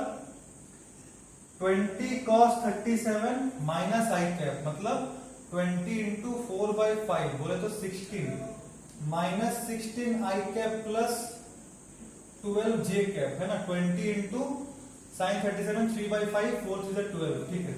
सी का अगर हम ध्यान दें, सी को क्या लिख सकते हैं बोलो? 20 sign 30 degree minus i cap, मतलब माइनस 10 आई कैप, और जे के अलॉन्ग भी नेगेटिव है, नीचे जा रहा है, कितना? 20 cos 30 डिग्री, मतलब 10√3 जे कैप। बस सिंपल। मेरे को रिजल्टेंट निकालना है तो हम क्या करेंगे? तीनों को ऐड कर देंगे। मान लो रिजल्टेंट है डी, ये रिजल्टेंट सुंदर लगेगा, आर ले लेते हैं, आर वेक्टर क्या बोलेंगे? माइनस 26, तो ये हो जाएगा माइनस 21 आई कैप, और ये क्या हो जाएगा हमारा? प्लस 12 माइनस 5√3 जे कैप, है ना। ये मेरा रिजल्टेंट वेक्टर आ गया, सिंपल। अभी जो रिजल्टेंट वेक्टर है कैसा दिखेगा ये भी बोल सकते हैं ना सर, आपने तो मस्त सुंदर सा बना दिया कुछ भी, ऐसा रिजल्टेंट वेक्टर ये कैसा दिखेगा? तो ये कैसा दिखेगा ये आप ही मेरे को बताएंगे, पर वो उससे पहले मैं कुछ चीज आपको बैकग्राउंड क्रिएट कर देता हूं, so that you can yourself answer the question which you are asking. देखिए फॉर एग्जांपल सपोज मैंने वेक्टर दे दिया आपको r 2y cap plus 4j cap. ये फटाक से बोलो कौन से क्वाड्रेंट में लाई करेगा? मैं कुछ वेक्टर्स लिखूंगा, आपको बताना है कौन से क्वाड्रेंट में लाई करेगा और कैसा दिखेगा, हम बनाएंगे उसको, है ना। कौन से क्वाड्रेंट में लाई करेगा और कैसा दिखेगा हमको डिसाइड करना है, ठीक है, देखो फटाक से मेरे को R1 किस क्वाड्रेंट में लाई करेगा भाई, जब 2i cap plus 4j cap, जाहिर सी बात है फर्स्ट क्वाड्रेंट में लाई करेगा। कौन से क्वाड्रेंट में लाई करेगा, फर्स्ट क्वाड्रेंट में लाई करेगा। सुंदर डेटा ले लेते हैं, चलो इसको ले लो √3 और इसको ले लो 1, वही जो पहले लिया था। चलो इसको ले लिया, सो R1 फर्स्ट क्वाड्रेंट में लाई करेगा। देखो फटाक से मैं नेमिंग कर देता हूँ 1 2 3 एंड 4। सो फर्स्ट वाला कैसा दिखेगा देखते हैं हम लोग, है ना। फर्स्ट वाला से फॉर एग्जांपल ऐसा करके R1 कितना था 1i cap plus √3j cap, ऐसा ऐसे करके दिखेगा अपना क्या चीज R1। अब एक और चीज आपको ध्यान रखना है, कभी कभी क्वेश्चन क्या पूछते हैं, जो बताया था मैंने आपको कि what is the angle made with plus x axis, what is the angle made with plus x axis, ऐसा बोल सकता है। या फिर ये बोल सकता है what is the angle made with the horizontal, what is the angle made bye horizontal. तो कितना एंगल बनाया करें, ऊपर की तरफ कितना गया, देखो ध्यान से, ऊपर की तरफ गया है √3, क्योंकि √3 कितना बोला है √3j कैप और ये 1, तो ये एंगल कितना हो जाएगा tan थीटा इक्वल्स टू √3/1, तो थीटा कितना आएगा 60 डिग्री। सो वेक्टर हम डिटरमाइन कर सकते हैं अगर मेरे को i कैप j कैप के टर्म्स में डेटा सुंदर हो तो। वैसे भी देख के बता सकते हैं at least tan inverse j cap वाला बाय i कैप वाला। मान लो वेक्टर ऐसा दिया है r equals to ai cap plus bj cap, so कितना एंगल बनाएगा हॉरिजॉन्टल के साथ, वो ये हो जाएगा tan inverse b by a, इतना तो बोल सकते हैं ना हम सिंपल। और क्वाड्रेंट देख के डिसाइड करते हैं, मैं बताता हूं कैसे करेंगे आपको, पर फिलहाल ये समझो अगर r a कैप और b अगर ai cap plus bj cap दे दिया आपको, tan थीटा क्या बोलेंगे j कैप वाला बाय i कैप वाला, ऐसा करके लिख सकते हैं हम tan थीटा को, फिर थीटा इज ये वाला एंगल। ठीक है, फटाक से देखते हैं सेकंड वाला। सेकंड वाला क्या है -3i प्लस 4j, तो -3i मतलब इधर आएंगे हम 3 यूनिट्स और ऊपर जाएंगे कितना, अलग से ड्रॉ कर लेता हूं, चलो उसको रहने तो फर्स्ट सेकंड वाला यहां ड्रॉ करते हैं। देखो कितना पीछे आया, यहां से कितना पीछे आया -3i कैप, मतलब यहां पे आ गया 3 और उसके प्लस 4j मतलब ऊपर, तो यहां पे है, ये फाइनल पोजीशन है। तो वेक्टर मेरा ऐसा होगा, वेक्टर मेरा ऐसा रहा होगा, है ना। अब ध्यान से देखो कितना एंगल बनाएगा हॉरिजॉन्टल के साथ, ये वाला वेक्टर हॉरिजॉन्टल का कितना एंगल बनाएगा, तो उसके लिए आंख बंद करके नहीं बोलेंगे। देखो ध्यान से, ये वाला थीटा एंगल देखो, ये ऊपर कितना गया था 4 और ये वाला कितना था मेरा 3, तो tan थीटा क्या होगा, मैथमेटिकली सोचना है, tan थीटा क्या होगा 4/3, tan theta is how much, ये सब पूछेगा आगे चल के, इसलिए मैं करा रहा हूं, ये सब स्टाइल मारने के लिए नहीं करा रहा हूं। This questions will come so many times when you will be solving Newton's law of motion, या फिर आगे बढ़ेंगे सर्कुलर, बहुत सारा एंगल्स आता है वहां tan थीटा बताना रहता है आपको। tan थीटा याद रहता है perpendicular by base, tan theta is perpendicular by base, that is 4/3। Now what is value of theta, एक अच्छा आंसर आएगा, सोच के बोलो कितना होगा। tan थीटा अगर 4/3, थीटा कितना होगा, सोच के बोलो कितना होना चाहिए, बता दूं, स्क्रीन पॉज करके सोचने को सोच लो, फिर मैं बताता हूं। आंसर वैल्यू 53 डिग्री, क्यों, sin 53 कितना होता है, tan 53 मतलब बेसिकली sin 53 बाय cos 53 ना, sin 53 कितना होता है 4/5, cos 53 होता है 3/5, आया ना 4/3। तो tan थीटा अगर 4/3 है तो 53 डिग्री, और tan थीटा अगर 3/4 है मतलब 37 डिग्री। याद रखना है आपको, दो और चीज याद रखना था। ठीक है, तो ये क्लियर है ना, आपको वेक्टर बनाना आना चाहिए और वो कितना एंगल बनाएगा हॉरिजॉन्टल से वो निकालना आना चाहिए। ठीक है, अब अगर यहां पे सपोज क्वेश्चन दे देता what is the angle made, ये तो आपने थीटा यहां पे निकाला, क्वेश्चन में देता what is the angle made by the vector with plus x axis, ये तो थीटा निकाला। अगर आप क्वेश्चन पूछता एंगल मेड बाय, ये वेक्टर मान लो R2, angle made by R2 with plus x, तो कैसे निकालेंगे 180 माइनस थीटा, मतलब 180 minus 53 degree, that is 127 degree, I guess, या 127 डिग्री, ये एंगल बनाएगा वो।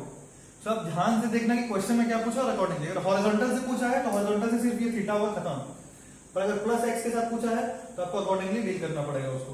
ठीक है, फटाक से बनाते हैं R3, ध्यान से देखो, R3 के लिए क्या बोला है -3i कैप, मतलब इस तरफ जाएंगे -3, और उसके बाद -4j कैप, मतलब नीचे भी चला गया 4, तो वेक्टर कैसा होगा, कुछ ऐसा, ठीक है। हॉरिजॉन्टल से कितना, अभी सपोज पूछा आपको वर्टिकल से कितना एंगल बनाएगा, तो सपोज ये थीटा, क्वेश्चन है, सपोज क्वेश्चन कुछ भी दे सकता है आपको। हॉरिजॉन्टल से पूछे कितना एंगल बनाएगा, तो ये एंगल लेंगे। पूछेगा what is the angle made with vertical, तो वर्टिकल से कितना एंगल बना रहा है बोलेंगे, वर्टिकल से कितना एंगल बना रहा है हम उसको लेंगे। तो सपोज ये थीटा है, अब मेरे को बताओ वर्टिकल से कितना एंगल बनेगा, tan थीटा क्या होगा, ध्यान से बोलो, tan थीटा कितना होगा, देख के बोलो, कि ट्रायंगल कंप्लीट कर लो। tan थीटा बोलो कितना होगा फटाक से, tan थीटा होगा perpendicular by hypotenuse, perpendicular by base. tan theta होगा परपेंडिकुलर बाय बेस, वैसे परपेंडिकुलर कितना है, 3 ही तो है, और बेस कितना है 4। तो tan थीटा का वैल्यू क्या लिखेंगे हम, 3/4। दिस इंप्लाइज थीटा का कितना वैल्यू है, निकाला था यहाँ पे 37 डिग्री होता है, थीटा का वैल्यू कितना आएगा 37 डिग्री। इसका मतलब वर्टिकल से कितना एंगल बना रहा है 37 डिग्री। यहाँ पे क्वेश्चन था एंगल मेड बाय R3 है ना, ये थर्ड था, R3 विथ वर्टिकल बोला है, ध्यान देना। तो क्वेश्चन कुछ भी पूछ सकता है आपको, क्वेश्चन ये भी पूछ सकता था angle made bye with a vector with plus X axis भी पूछ सकता है, हॉरिजॉन्टल से पूछ सकता है। अगर यहां पूछता है एंगल, आराम से देख लो, angle made by R2 with, अगर आपको हॉरिजॉन्टल बोलता तो डायरेक्ट थीटा कितना आया था 53 डिग्री बोल देते। अगर बोला angle made bye R3 with vertical, तो वर्टिकल से कितना एंगल बना दिया 37 डिग्री। अगर आपको बोलता है angle made with horizontal, angle made with horizontal, तो क्या बोल देते हैं हम, ये वाला tan। अब की फिर ये निकालते थोड़ी, ये निकालते, तब तो डायरेक्ट ये निकालते ना, अल्फा मान लो, tan अल्फा कितना आता मेरा 4/3, 4/3 मतलब 53 डिग्री, डायरेक्ट बोलते 53 डिग्री। वैसे भी देख रहे हैं हम 90 - 37 आ रहा है, दैट इज 53 डिग्री। तो ऐसे करके कुछ भी पूछ सकता है आपको, आपको क्लैरिटी रहना चाहिए, वेक्टर बनाना आना चाहिए, और एंगल निकालना भी आपको क्लैरिटी रहना चाहिए कैसे निकालते हैं, ठीक है। देखो 3i cap minus 4j cap, ये कैसे बनाएंगे, ये अलग खुद से बना लो, स्क्रीन पॉज करो, खुद से बना लो, फिर देखना। 3i cap minus 4j cap मतलब इधर ये 4, तो ये हो गया मेरा एंगल, है ना। हॉरिजॉन्टल से कितना बनाएगा फटाक से बोलो, और वर्टिकल से कितना बनाएगा वो भी बोलो, मैं डायरेक्ट लिखूंगा। हॉरिजॉन्टल से कितना बनाएगा 4/3 मतलब 53 डिग्री, राइट, साइन 53 होता ना 4/3, हाँ ठीक है 53 डिग्री। और अल्फा कितना आ जाएगा आपका 37 डिग्री। मतलब क्वेश्चन पूछेगा what is the angle made by the vector with horizontal, तो क्या बोलेंगे आप 53 degree. What is the angle made by the vector with vertical, तो क्या बोलेंगे आप 37। कुछ भी बोल सकता है, ये बोल सकता है angle made by the vector with plus X axis, उस केस में भी यही होगा थीटा आंसर, ये मत बोल देना, छोटा वाला एंगल बोलने का अगर मेंशन नहीं किया। ध्यान सुनो, अगर आपको बोला what is the angle made by the vector with plus X axis, तो ये आंसर बोल देना थीटा, ये वाला आंसर मत बोलना 360 माइनस थीटा, छोटा एंगल बोलते हैं हम लोग हमेशा बाय डिफॉल्ट, कुछ नहीं दिया रहता तो। So I hope this much is clear. अच्छा, मैग्नीट्यूड ऑफ सब सारा वेक्टर का बता सकते हैं ना कितना होगा फटाक से। R1 का मैग्नीट्यूड बताओ कितना होगा फटाक से, R1 का मैग्नीट्यूड देख के बोलो फटाक से कितना होगा, root under this square plus this square, that is root under 3 + 4, that is root under 4, that is 2।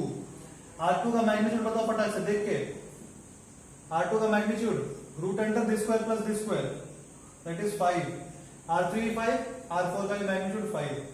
So I hope component method basic थोड़ा थोड़ा क्लियर हो रहा है आपको कैसे करके करना है। आपको बेसिकली क्या करना है, रिजॉल्व करना है and then you have to find the resultant vector. That is very very easy, whatever we have practice till now, but हां धीरे धीरे समझना ये सारा, क्योंकि ये समझना बहुत ही ज्यादा इंपॉर्टेंट है हमारे लिए। तो रेजोल्यूशन सीख लिया हमने कैसे करते हैं, हमारा रेजोल्यूशन से एडिशन कैसे करते हैं, सब्सट्रैक्शन कैसे करते हैं, वो भी क्लियर है आपको। Now we'll discuss something very special, axis के बारे में थोड़ा डिस्कस करते हैं हम, है ना। हम अगर मैं सिंपल सा क्वेश्चन पूछूं, एक्स एक्सिस का डायरेक्शन क्या फिक्स होता है, हमेशा ईस्ट के लॉन्ग ही रहेगा, वो चेंज कर सकते हैं हम। माय क्वेश्चन इज, जो हम प्लस एक्स बनाते हैं ना, प्लस एक्स, उसका डायरेक्शन क्या हमेशा ईस्ट की तरफ ही रहेगा, या we can make it as per our own will. क्या हमेशा हम जो एक्सिस है उसका हमेशा ऐसे बनाते रहे कि ये मेरा एक्स है और ये मेरा y है, या मैं इसको चेंज कर सकता हूं, क्या मैं इसको x बोल सकता हूं और इसको y बोल सकता हूं कि नहीं, this is my question. So the answer is yes. I can choose axis as per my convenience of calculations. I can choose axis as per my convenience of calculations. बस एक चीज ध्यान रखना, अगर आप x और y को fix कर दिए हैं तो z फिक्स हो जाएगा, x और z को फिक्स कर दिए तो y फिक्स हो जाएगा। आप कोई भी दो एक्सिस चूज कर सकते हैं कैसे भी, बस कंडीशन क्या है, they should be mutually perpendicular. इसका मतलब एक्सिस को ऐसे भी चुन सकते हैं, बीच में परपेंडिकुलर। अगर ये x है ये y, बोल सकते हैं आप, कोई दिक्कत ही नहीं है ऐसा बोलने में। You can say like this, there is no problem, no restriction on the choice of any two axes. Only one restriction, that they should be at 90 degree inclined to each other. This is only one restriction, apart from that nothing else. But yes, you should always keep in mind that once you have fixed two axes at 90 degree to each other, the third axis gets finalized. कैसे होगा मैं बताऊंगा बाद में आपको, जब हम cross product पढ़ेंगे। इसके बाद दो चीज बचा हुआ है, dot product and cross product. When I teach you that, I'll tell you that how if you fix two axes, the third axis का डायरेक्शन आप निकाल सकते हैं। हालांकि मैंने थोड़ा सा पहले बताया था आपको कि आप z का डायरेक्शन कैसे निकालते हैं, z का डायरेक्शन कैसे निकालते हैं, x से प्लस y की तरफ अगर आप अपना फिंगर्स कर्ल करेंगे, thumb will give you the direction of plus z। अगर आप प्लस x से प्लस y की तरफ कर्ल करेंगे तो आपको जो थंब देगा वो क्या देगा, डायरेक्शन ऑफ प्लस z। देखो प्लस x से प्लस y ले जाओ, थंब का जो डायरेक्शन होगा वो आपको देगा z, प्लस z का डायरेक्शन क्या है वो, इनटू द प्लेन। ये है z एक्सिस का डायरेक्शन। इस केस में भी x से y जा रहे हैं, इनटू द प्लेन ही आ रहा है। अगर मैं चेंज कर देता इसको x और इसको y, अब x से y की तरफ जाओ, x से y out of the plane, तो बोलते ये है z का डायरेक्शन। खैर मैं बताना ये नहीं चाह रहा था, हम जब बताना ये चाह रहा हूं कि जब हम रेजोल्यूशन करते हैं वेक्टर्स का, सो वो इस चीज पे डिपेंड करता है कि एक्सिस का ओरिएंटेशन क्या है। जैसे फॉर एग्जांपल सपोज यहीं पे बना रहा हूं, ये सब मिटा दे रहा हूं क्योंकि ये बता दिया बस ऐसे इफेक्ट इंपॉर्टेंट के लिए बता देना चाहिए।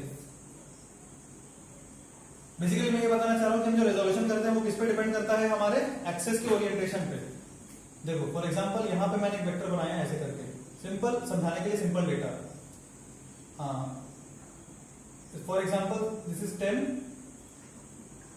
And this you take 30 degree, ठीक है। सो इसका ये वाला पार्ट कितना आएगा बताओ, x वाला पार्ट कितना आएगा, फटाक से बोलो, don't have to use pen and paper, tell me. x component कितना आएगा, 10 cos 30 डिग्री। 10 cos 30 डिग्री मतलब 10 into √3/2, दैट इज 5√3। और y कंपोनेंट कितना आएगा, 10 sin 30 means 5, correct. Now if आई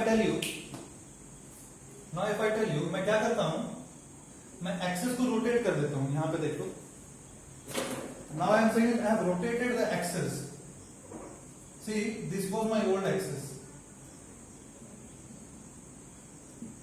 ये मेरा old axis था. I am saying that I have this is rotated the axis clockwise. मैंने क्या किया, मैंने axis को clockwise rotate कर दिया है।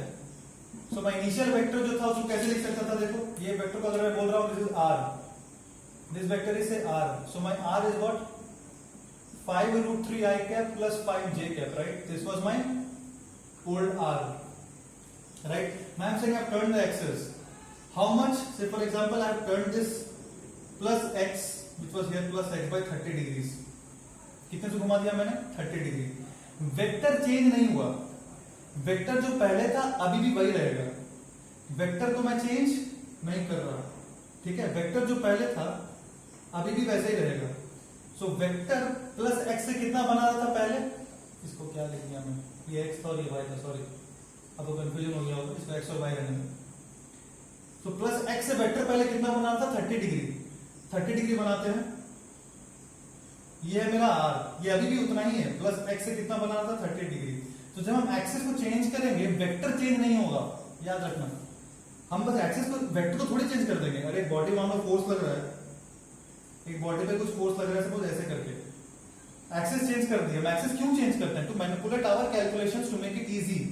That doesn't mean that vector की जो 10 न्यूटन फोर्स लग रहा था इस ऑब्जेक्ट पे, ये किसी और डायरेक्शन में लगने लग जाएगा। एक्सिस को हम चेंज कर सकते हैं according to our desire to simplify the calculations, but this 10 newton will continue to act in this direction only, no matter what is the direction of axis you take. You may reverse the axis, कुछ भी कर सकते हो।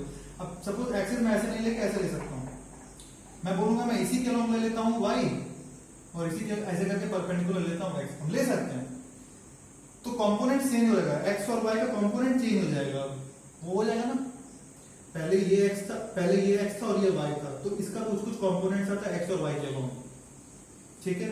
अब मैंने क्या किया, मैं बोल रहा हूँ मैं एक्सेस चेंज कर दे रहा हूँ, मैं y को पूरा पूरा उसके अलाउंड ले लूंगा और x को परपेंडिकुलर लूंगा, ले सकते हैं, कोई दिक्कत नहीं है, बट अब vector will remain unchanged, this is not changed by changing the, by rotating the axes, vectors remains unchanged, component change हो गए बिल्कुल। तो यहां मैं बोला, अभी सपोज मेरा ये r ओल्ड है, ठीक है, r ओल्ड क्या, ओल्ड और न्यू तो सेम ही रहेगा क्योंकि r चेंज ही नहीं होता, तो इसको r का r ही रखने दो, या फिर बोल तो चलो r old in the sense ये ओल्ड होगा क्योंकि कंपोनेंट सब चेंज हो जाएगा। So now this was r का मैग्नीट्यूड कितना था 10, r का मैग्नीट्यूड था 10। अभी ध्यान से देखो, मेरा जो कंपोनेंट्स मतलब जो एक्सेस है वो ये है x और ये है y, ये है मेरा दो एक्सेस। अब इसके अलॉन्ग रिजॉल्व करना है आपको, ध्यान से देखना। सो ये है मेरा वेक्टर r, तो ये है x, तो कितना i कैप होगा, r cos 60 i कैप, इसके अलॉन्ग रिजॉल्व करना, ये पुराना था, दिस वाज ओल्ड x, है ना, इसके अलॉन्ग रिजॉल्व करेंगे तो क्या बोलेंगे, r cos 60 degree, r cos 60 degree कितना होगा, 10 cos 60, कितना हो जाएगा 10 cos 60, 10 cos 60 का मतलब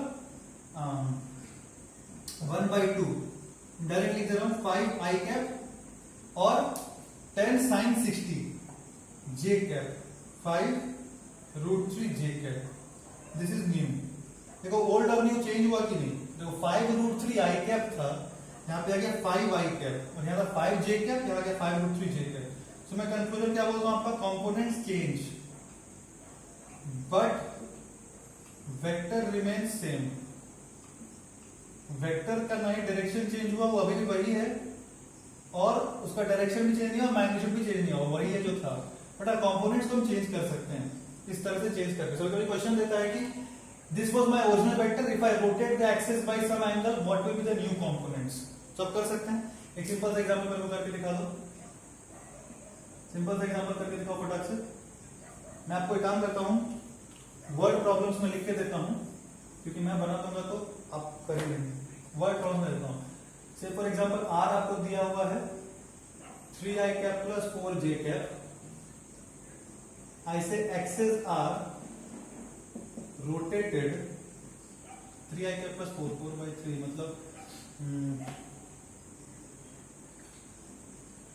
इसको चेंज कर लो 4i कैप और 3j cap, axes rotated 16 degree clockwise, find new components, ठीक है।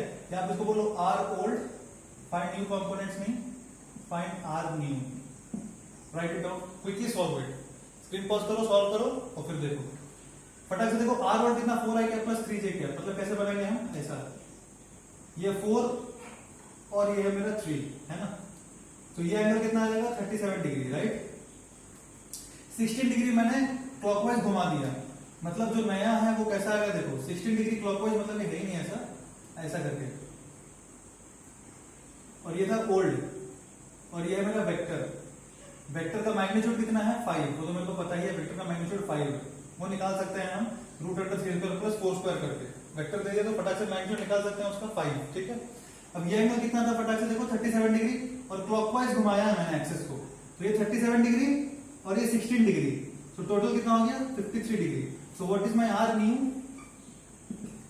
5 cos 53 डिग्री, 5 cos 53 का मतलब 3/5 मतलब 3i cap plus 4j cap, मतलब एग्जैक्टली रिवर्स हो गया, 4i cap plus 3j cap था, 3i cap plus 4j cap हो गया।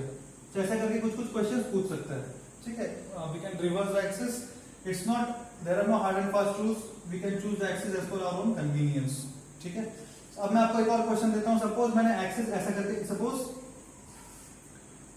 ऐसा करके एक, this is a practical question, practical question है जो हमने पढ़ा उसका प्रैक्टिकल एप्लीकेशन है और इसका बहुत बहुत फ्रीक्वेंटली हम यूज करेंगे फ्यूचर में, बहुत ज्यादा फ्रीक्वेंटली, इसलिए मैं अभी बता दे रहा हूं आपको। सपोज ये ब्लॉक है, ये मेरा एक ब्लॉक है, ठीक है, इसके ऊपर acceleration due to gravity g ऐसे लग रहा है, हम जो कंपोनेंट लेते हैं वो कोई भी वेक्टर का कंपोनेंट किसका लेते हैं हम इसमें आने से पहले एक मैं छोटा सा डिस्कशन करता हूँ। हम कंपोनेंट किसका लेते हैं? वेक्टर का लेते हैं। वो वेक्टर क्या है? वेक्टर कुछ भी हो सकता है ना, वो डिस्प्लेसमेंट हो सकता है, पोजीशन हो सकता है, वेलोसिटी हो सकता है। जैसे फॉर एग्जांपल ये मैंने कहा ये आर नहीं है, बेसिकली वेलोसिटी वेक्टर है। वेलोसिटी वेक्टर का मैग्नीट्यूड है 10 मीटर पर सेकेंड। मैंने कहा वो वेलोसिटी वेक्टर है, उसका मैग्नीट्यूड है 10 मीटर पर सेकेंड। इसका क्या मतलब है? इसका मतलब ये है कि बॉडी ऐसे करके मूव कर रहा है, बॉडी ऐसे करके मूव कर रहा है, तो उसका मतलब है प्लस एक्स के अलोंग वो कितने स्पीड से मूव कर रहा है? 5√3 मीटर पर सेकेंड। और प्लस वाई के अलोंग कितने स्पीड से मूव कर रहा है? 5 मीटर पर सेकेंड। क्लैरिटी है ना आपको? अगर ये 10 मीटर पर सेकेंड से ऐसे करके मूव कर रहा है, इसका मतलब प्लस एक्स के अलोंग जा रहा होगा ना, कुछ तो डिस्प्लेसमेंट हो रहा है उसका। अगर बॉडी ऐसे करके मूव कर रहा है, उसका मतलब प्लस एक्स के अलोंग मूव कर रहा है ना, वो बेसिकली कुछ तो डिस्प्लेसमेंट हो रहा है उसका प्लस एक्स के अलोंग, और वाई के अलोंग भी डिस्प्लेसमेंट हो रहा है। कितना? तो कितने स्पीड से जा रहा है वो एक्स के अलोंग, तो इसका कंपोनेंट ले लेंगे। तो ये कोई भी वेक्टर हो सकता है, it can be velocity, it can be acceleration also. बोल सकते हैं body is accelerating in this direction with some acceleration, उसका ये कंपोनेंट क्या होगा? वो a cos 30 and y component क्या होगा? a sin 30। Now it can be a force also, say for example 10 newton बोल दिया मैं क्या बोल दिया? 10 न्यूटन। सो इस फोर्स का ये कंपोनेंट क्या होगा? 10 cos 30 एंड y कंपोनेंट क्या होगा? 10 sin 30। इसका मतलब अगर यहाँ पे एक ऑब्जेक्ट है, उस पर इसके वाला कितना फोर्स लग रहा है? 5√3 न्यूटन, और ऊपर की तरफ कितना फोर्स लगेगा? ये वाला 5 Newton. So this basically can be any vector, momentum, electric field, whatever you just name it. It's a vector, you can resolve it. Means that vector can be anything, I can resolve it. Clear? Now here I am saying this is one vector called acceleration due to gravity which we have studied. It's a vector quantity, right? The direction नीचे की तरफ है. Now I am saying axis I am choosing. I'll choose axis, you resolve. Here angle दिया हुआ है आपको 30 degree, ठीक है? I am choosing the axis like this. I am saying this is my x-axis plus x and this is my plus y. This is my plus x and this is my plus y. Now you find the value, you write this g vector. अब g vector कोशिश करो लिखने का, इस axis के लिए हम resolve करना है। एक्सिस तो कुछ भी हो सकता है ना, चेंज कर सकते हैं ना मैं एक्सिस। इसका कॉस करना पड़ेगा x पे, तब निकलेगा वो वाला कंपोनेंट। इसका अगर कॉस निकाल ली तो साइन हो जाएगा y वाला कंपोनेंट। ऐसे करके रिजॉल्विंग अब सीख लिया ना अभी तक। Just 1 second before going further, resolution clear है ना आपको? कोई वेक्टर दिया है, अगर मेरे को x के अलोंग एंगल पता है तो इस वेक्टर का cos of that angle i cap and sin of that angle j cap. इतना क्लियर है ना रेजोल्यूशन? अब वो एक्सेस कुछ भी हो सकता है ना, आड़ा टेढ़ा करके कुछ भी तो हो सकता है। मैं यही आपको प्रैक्टिस कराना चाह रहा हूँ कि those axes can be in any direction, you should not get confused. You should be able to find the components in any particular axes which are given. Therefore थोड़ा एक्सेस को टेढ़ा करके दे रहा हूँ आपको। तो यहाँ पे मैंने x दे दिया, यहाँ पे y दे दिया। मैं बोला अब इसको i कैप j कैप के टर्म्स में लिखो। क्लियर है ना क्वेश्चन? सो ये है मेरा vector. Now you resolve this in terms of x and y, i cap and j cap. Try करो, पॉज करके फिर देखो, बताओ। देखो ये 30 डिग्री है, look at this triangle carefully. अगर आप g को इसके अलोंग रिजॉल्व करना चाहते हैं, अगर आप इस g को प्लस x के अलोंग रिजॉल्व करना चाहते हैं, you should know this angle. और ये एंगल कितना होगा? देखो ये 30 डिग्री है, ये 90 डिग्री है, सो ये एंगल होगा 60 डिग्री। ये एंगल कितना होगा? 60 डिग्री, राइट? सो मैं ये क्या बोलूंगा? g cos 60 degree. क्या बोल सकता हूं? g cos 60 degree i cap. g cos 60 degree i cap. अच्छा, जब ये g cos 60 degree i cap हो गया तो y के अलोंग कितना आएगा? g sin 60 डिग्री, और नीचे आ रहा है प्लस y, ये है g sin 60 degree j cap, और माइनस लिख दिया, ध्यान रखना क्योंकि नीचे की तरफ था। दूसरा कंपोनेंट निकालने की जरूरत नहीं है, बार बोल रहा हूं। अगर आप एक लिख दिए हैं g cos 60 डिग्री तो दूसरा होना ही है g sin 60 डिग्री। टेंशन का बात नहीं है, अब चाहे तो निकाल के कर भी सकते हैं। g sin 60 ये वाला होगा, और वेक्टर को शिफ्ट कर सकते हैं इधर। यही है बेसिकली मेरा minus g sin 60 degree j cap. Minus j cap है ना, माइनस क्यों होंगे इसीलिए, ठीक है? तो ऐसे करके लिख सकते हैं। 10 cos 60 कितना आ जाएगा मेरा? cos 60 का मतलब है 1/2, मतलब 5 i कैप, माइनस sin 60 है √3/2, मतलब 5√3 j कैप। ऐसे करके सिंपल रिजॉल्व कर सकते हैं। अब एक जेनरिक एंगल मैं आपको लेकर दिखा रहा हूँ कैसे करना है। ये मैं कर रहा हूँ। मान लो ये थीटा है, ये एक ऑब्जेक्ट है, इस पे इधर लग रहा है फोर्स। अब फोर्स को हम रिजॉल्व करते हैं, ठीक है? मान लो ये mg, आपको बोला F what will be force of mg along the inclined plane, यह A, और B what will be force of mg perpendicular to inclined plane। समझ में आ रहा है आपका क्वेश्चन क्या है? आपको mg दे दिया है, एक वैल्यू ले लेते हैं, वैल्यू नहीं, मैं जेनरिक बताना चाह रहा हूं आपको, इसलिए मैंने वैल्यूज नहीं दिया। I want to have a generic result, आपको याद रखना है, therefore I have taken this kind of variables. जैसे कोई mg इधर लग रहा है, ठीक है, mg इधर लग रहा है, तो mg मतलब एक काम करो, g ले लो इसको, और मैं बोल रहा हूं what will be acceleration along incline and what will be acceleration perpendicular to incline. ठीक है, एक्सेलरेशन अलोंग इंक्लाइन कितना होगा, एक्सेलरेशन परपेंडिकुलर टू इंक्लाइन कितना होगा। तो जब मेरे को एक्सेलरेशन अलोंग इंक्लाइन निकालना है तो मैं इसको एक्सिस चूज कर लेता हूं और इसका कंपोनेंट लूंगा ऐसे करके, तभी तो निकलेगा acceleration along incline.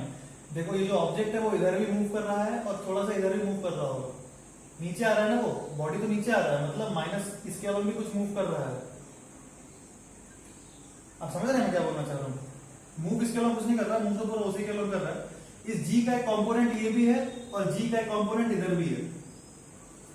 Question basically ये है एक्सेलरेशन अलोंग इंक्लाइन क्या है और एक्सेलरेशन परपेंडिकुलर टू इंक्लाइन कितना है। इसका एक कंपोनेंट परपेंडिकुलर टू इंक्लाइन मतलब ये कितना है, ये दोनों पूछा है आपसे। तो देखो जी और ये कितना होगा इसका कंपोनेंट, ये कितना है 90 माइनस थीटा, तो क्या बोलेंगे g cos 90 minus theta. Along incline कितना बोलेंगे, देखो ध्यान से, ये आपको याद रखना, इसमें मैं करा रहा हूं। अलोंग इंक्लाइन एक्सेलरेशन कितना होगा, g cos 90 minus theta. Generic value लिया तो ये 90 माइनस थीटा होगा ना, ये होगा 90 minus theta. So g cos of 90 minus theta ये हो जाएगा। जी कॉस 90 माइनस थीटा कितना होगा बताओ तो। देखो कॉस 90 है मतलब कॉस का क्या हो जाएगा साइन, जी का तो जी है, कॉस का क्या हो जाएगा साइन, और 90 माइनस थीटा कौन से क्वाड्रेंट में, फर्स्ट क्वाड्रेंट में, तो इसलिए पॉजिटिव, सो जी साइन थीटा। तो ये वाला कंपोनेंट कितना आ गया एक्सेलरेशन का, जी साइन थीटा, और ये वाला कितना आएगा अलोंग इंक्लाइन अगर है g cos 90 minus theta, so perpendicular to incline हम क्या बोलेंगे, अलोंग इंक्लाइन के लिए ना, परपेंडिकुलर टू इंक्लाइन क्या बोलेंगे, g sine of this angle, sine 90 minus theta. जब साइन करेंगे तो क्या हो जाएगा, देखो 90 है तो साइन का कॉस, थीटा का theta, 90 minus theta first quadrant में है तो जी कॉस थीटा। सबको याद रखना है ये रिजल्ट आपको जिंदगी भर याद रखना है। जब भी कोई body is moving on an incline plane तो इस तरफ कितना एक्सेलरेशन रहता है, जी साइन थीटा, और परपेंडिकुलर टू इंक्लाइन कितना आता है, g cos theta. How, by resolution we get one practical example of how resolution helps us. तो इसमें बहुत सारे क्वेश्चन बनता है, एक्सेलरेशन पता है, बोलेंगे इनिशियल वेलोसिटी 0 है, यहां से छोड़ दिए, कुछ टाइम के वेलोसिटी बताओ, आपको पता रहना चाहिए कि इस डायरेक्शन में कितना एक्सेलरेशन है। ठीक है, this was example of vector resolution. Now we'll discuss two more things and we'll finish off. Two more very important things and then we'll complete this. Unit vectors के बारे में बताया था आप लोगों को अच्छे से। यूनिट वेक्टर का मैग्नीट्यूड कितना होता है 1 and it gives us a sense of direction as well. Therefore, if suppose I am given a vector, suppose मैंने को एक वेक्टर दे दिया है, जैसे फॉर एग्जांपल एक वेक्टर मैं ले रहा हूं r1 जिसका मैग्नीट्यूड है, सपोज मैं कह रहा हूं 2i cap plus 3j cap. So for example this is a vector. Now can I write this that r1 equals to magnitude of r1 into r cap. What does this mean? My vector should be equal to the magnitude into a unit vector along that vector.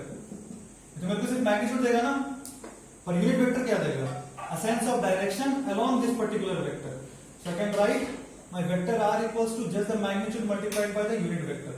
So मेरे को अगर unit vector चाहिए तो क्या करेंगे, देखो unit vector चाहिए तो क्या करेंगे, वो वेक्टर डिवाइडेड बाय उसका मैग्नीट्यूड। अगर वेक्टर से उसका मैग्नीट्यूड को डिवाइड कर दिए तो वेक्टर में बचा क्या, कुछ तो बचा नहीं, मैग्नीट्यूड तो साफ ही हो गया। इस देखो ये वेक्टर में दो चीज है, डायरेक्शन भी है और मैग्नीट्यूड भी है। अगर मैग्नीट्यूड से डिवाइड कर दिए तो ये तो उड़ गया ना, बचेगा क्या, सिर्फ डायरेक्शन और मैग्नीट्यूड कितना 1, क्योंकि मैंने कैंसिल कर दिया ऊपर नीचे मैग्नीट्यूड, तो सिर्फ 1 बचेगा। तो क्या देगा मेरे को, यूनिट वेक्टर अलोंग r। जैसे भी यूनिट वेक्टर को कोई डायरेक्शन होगा ना, किसके अलोंग होगा, r के अलोंग। इनिशियल जो भी वेक्टर था उसी के अलोंग होगा ना। देखो फॉर एग्जांपल आपको क्लैरिटी दे रहा हूं, देखो सपोज फॉर एग्जांपल एक वेक्टर है 4 और ये 3 अपना फेमस, ये आर में बोल रहा हूं कितना हो जाएगा, देखो 4i cap plus 3j cap, ठीक है। और ऑफ कोर्स आर का मैग्नीट्यूड कितना है हमको पता है 5, आर का मैग्नीट्यूड कितना है 5, पाइथागोरस थ्योरम से आपको साफ साफ दिख रहा है आर का मैग्नीट्यूड 5 है। अगर मैं ये कर रहा हूं सपोज आर बाई आर का मैग्नीट्यूड, तो इसका मतलब क्या बचा, आर का बेसिकली इस आर का क्या मतलब है, magnitude of r into a direction along r. ये तो स्केलर क्वांटिटी है ना, ये मेरे को क्या देगा, सिर्फ मैग्नीट्यूड ऑफ 5।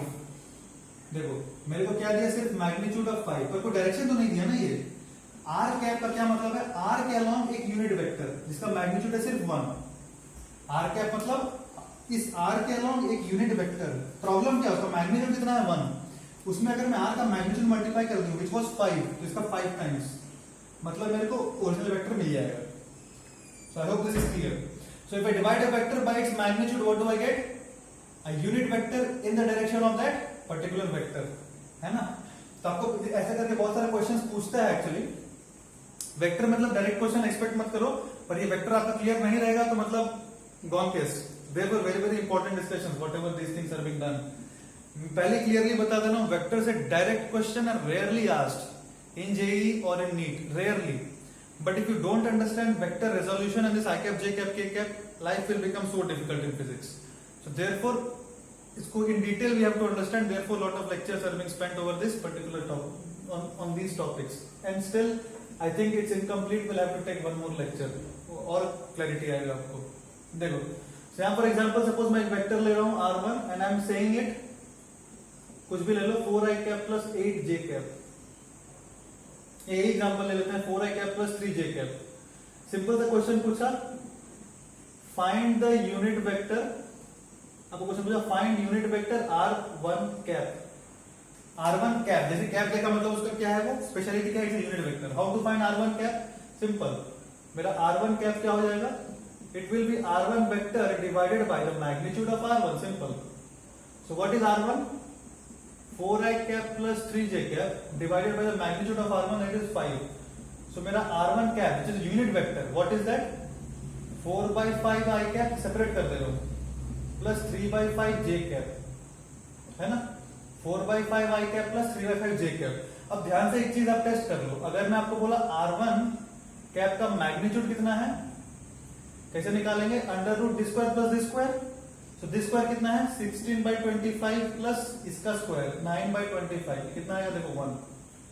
ऐसा क्यों आ रहा है, आना चाहिए ना, वेक्टर को मैंने उसके मैग्नीट्यूड से डिवाइड कर दिया, तो क्या बचेगा, उसका मैग्नीट्यूड 1 बचेगा ना, जो लॉजिकली दिख भी रहा है। ऐसा करके आपको यूनिट वेक्टर निकालना बोलता है। फटाक से मैं एक ही एग्जांपल करा रहा हूं, फटाक से करो। सपोज फॉर एग्जांपल मैंने कहा एक वेक्टर r दिया है 2i cap plus 3j cap minus root under 12 k cap, find r cap. ये यूनिट वेक्टर फटाक से निकालो। और मैं एक और क्वेश्चन लिख रहा हूं, ये यूनिट वेक्टर फटाक से निकालो।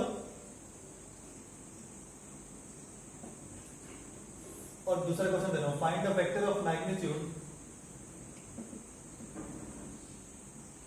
20 units along 3i cap plus 4j cap along r which is equals to this। Suppose ये दो क्वेश्चन है, दो क्वेश्चन करके विल फिनिश ऑफ।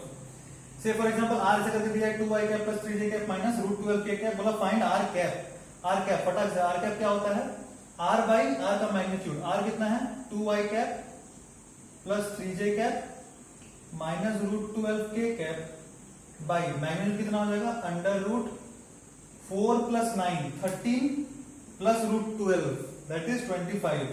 इसलिए जानबूझ के डेटा ऐसे लेता, आ गया 5। ये कितना आ गया मेरा 2i cap by 5 plus 3 by 5 j cap minus root 12 by 5 k cap। I hope अगर आप इसको ऐड भी करेंगे तो आपका रिजल्टेंट 1 आ जाएगा, 4 9 और 12 25 by 25, ठीक है। ऐसा करके सिंपल आर कैप पूछा, कोई टेंशन नहीं, आप आराम से कर सकते हैं। ये एक सवाल देखिए, find a vector of magnitude 20 units along this vector.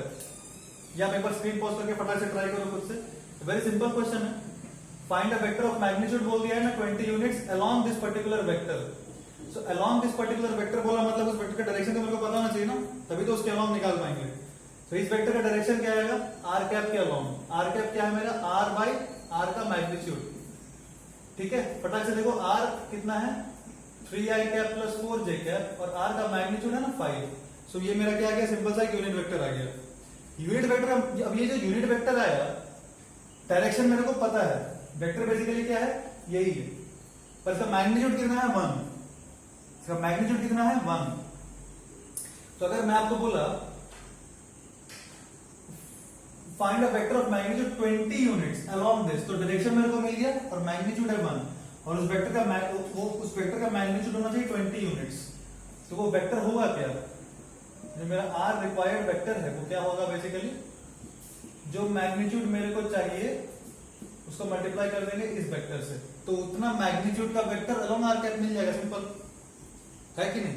अरे फॉर एग्जांपल सपोज मैं बोलता हूं आपको, रे आई कैप है एक वेक्टर, यूनिट वेक्टर है ना आई कैप, एक यूनिट वेक्टर है कि नहीं आई कैप। मैं आपको बोला right a vector which is of magnitude 10 units, right a vector of magnitude 10 units along I cap या along plus axis plus X axis. तो क्या करते हैं, सीधे बोल देते हैं ना 10 आई कैप। क्यों, I cap is a unit vector along plus X, I cap is a unit vector along plus X, मतलब यूनिट वेक्टर मतलब इसका मैग्नीट्यूड तो 1 है, इसका मैग्नीट्यूड 1 है, तो मेरे को जो भी वेक्टर चाहिए उसका जो भी मैग्नीट्यूड होना चाहिए उसको से मल्टीप्लाई कर देंगे। तो मैग्नीट्यूड चेंज नहीं होगा क्योंकि इसका मैग्नीट्यूड 1 है, जो मैग्नीट्यूड आएगा वही मैग्नीट्यूड रहेगा और डायरेक्शन भी आ गया। इसीलिए बोला है find a vector of magnitude 20 units along this.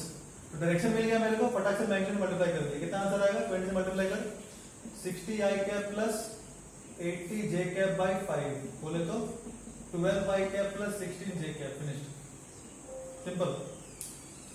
तो ज्यादा कुछ था नहीं इसमें वेक्टर रिजोल्यूशन में, whatever you have studied is very very basic, but understand this things very very thoroughly. Resolution कैसे करते हैं डिफरेंट एक्सेस के लोग, आपको 100% क्लैरिटी रहना चाहिए। And in next video we'll discuss little more on this and then we'll start with dot product and cross product, ठीक है। हरे कृष्णा।